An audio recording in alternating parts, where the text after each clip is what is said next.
అందరికి నమస్కారం. నిన్న నైట్ మాట్లాడుకున్నాం కదా, ట్రంప్ కంపు అని చెప్పేసి మరలా ఇరానుడు జరికిచ్చాడు. ఏమని? అసలు పనిచేద్దాం ట్రంప్, ఎందుకంత ఆవేశం? యుద్ధం అన్నావు, చేసావు. నువ్వేదో చర్చలు అన్నావు, చేశాము. బట్ నువ్వు అనుకున్న రిజల్ట్ రాకపోతే మేమేం చేయాలి?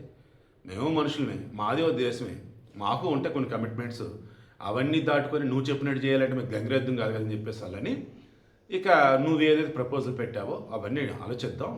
ఏంటి, మేము నీకు చెప్పం, పాకిస్తాన్కి చెప్తాం అన్నారు. చూడు, పాకిస్తాన్ చేతిలో ఉంది, అది ఏం చెప్పిద్దో ఏంటో చూద్దాం.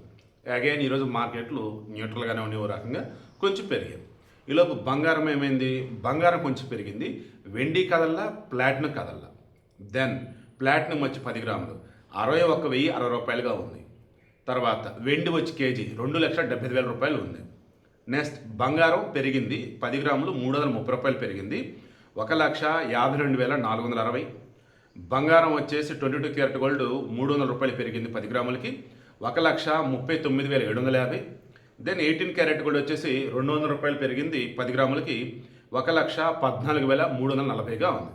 నేనైతే మనం అనుకున్నట్టు భారీగా పెరిగింది అనుకున్నాం, బట్ లైట్గా టచ్ అయింది. మేబీ రేపు ఫ్రైడే కదా, రేపు కూడా మార్కెట్ ఉంటుంది. అయితే రేపు కొంచెం అప్ అండ్ డౌన్స్ ఉండొచ్చు. కొంచెం శనివారం మాత్రం మొత్తానికి ఏదో తేడా ఉంటుందని అనిపిస్తుంది. అయితే ఫుల్ పాజిటివ్ లేదా ఫుల్ నెగిటివ్ శనివారం అయితే ఉండవచ్చు.